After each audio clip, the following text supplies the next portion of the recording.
നമസ്കാരം, എല്ലാ കുട്ടികളും ഗിരീഷ് സാറാണ്.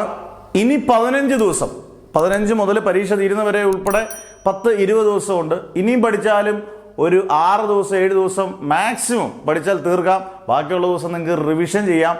അങ്ങനെയുള്ള എല്ലാ ക്ലാസ്സുകളും നിങ്ങൾക്ക് അവൈലബിൾ ആണ്. അതും ഏറ്റവും കുറഞ്ഞ ഫീസിൽ. ഒരു സബ്ജക്റ്റിന് 500 രൂപ, ഒന്നിൽ കൂടുതൽ 2 സബ്ജക്റ്റ് എടുത്താൽ 1000 രൂപ, 2ൽ കൂടുതൽ എത്ര സബ്ജക്റ്റ് എടുത്താലും 1500, 3 സബ്ജക്റ്റ് എടുത്താലും 4 സബ്ജക്റ്റ് എടുത്താലും. ഇത് നല്ലൊരു ചോയ്സായിട്ട് എടുക്കുക. കാരണം അധ്യാപകർ എന്തായാലും കഷ്ടപ്പെടും. നല്ല ക്ലാസ്സുകൾ നിങ്ങൾക്ക് ജയിക്കുമെന്ന് ഉറപ്പുണ്ട്. നിങ്ങൾക്ക് 100% നിങ്ങളത് പഠിച്ചാൽ ജയിക്കുമെന്ന് അധ്യാപകർക്കെല്ലാം ഉറപ്പാണ്. നേരത്തെയുള്ള കുട്ടികളും ജയിച്ചിട്ടുള്ളതുകൊണ്ട് നമുക്ക് 100% പറയാം. അത് നിങ്ങൾ നന്നായിട്ടൊന്ന് കഷ്ടപ്പെടാൻ റെഡിയാണെങ്കിൽ സുഖമായിട്ട്. പലരും ചോദിക്കും ഇപ്പം പഠിച്ചാലും ജയിക്കുമോ? ഇപ്പം പഠിച്ചാൽ ജയിച്ചിരിക്കും. പക്ഷേ നിങ്ങൾ പഠിക്കണം.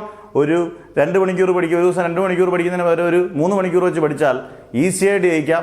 ഇമ്പോർട്ടൻറ്റ് ക്വസ്റ്റ്യൻസ് മാത്രം, 2 ടെക്സ്റ്റ് പഠിച്ചാലൊന്നും തീരത്തൊന്നുമില്ല. ഇമ്പോർട്ടൻറ്റ് ക്വസ്റ്റ്യൻസ് മാത്രം പഠിച്ചു പോവുക. അതിനുള്ള എല്ലാ ഫെസിലിറ്റീസും ആദ്യമുള്ള എല്ലാ ക്ലാസ്സുകളും നിങ്ങൾക്ക് കിട്ടും. 15 ദിവസം കൊണ്ട് എല്ലാ ഫെസിലിറ്റീസും ഉപയോഗിച്ച് നിങ്ങൾക്ക് ജയിക്കാം. ഒരു ടെൻഷനും വേണ്ട. കേരളത്തിലെ കുട്ടികൾക്ക് നല്ല ഗോൾഡൻ ചാൻസ് ആണ്. Golden chance. അന്നേരം കളയാതിരിക്കുക. മാക്സിമം കുട്ടികളിലേക്ക് ഷെയർ ചെയ്യുക.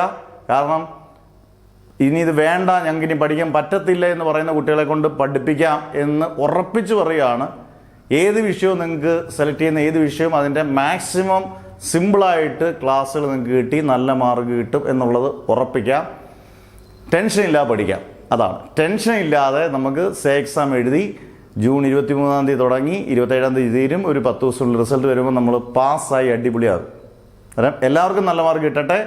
പുത്തൻ ബാച്ചസിൽ ജോയിൻ ചെയ്യാൻ ഈ നമ്പറിൽ കൃത്യമായിട്ട് നിങ്ങളുടെ പേര്, ഡിസ്ട്രിക്റ്റ്, വാട്സപ്പ് നമ്പർ കൃത്യമായിട്ട് വോയിസ് മെസ്സേജ് അയക്കരുത്. കൃത്യമായിട്ട് നിങ്ങളുടെ ഏതൊക്കെ സബ്ജക്ട്സ് എന്ന് കൃത്യമായിട്ട് ഇട്ടേക്കുക.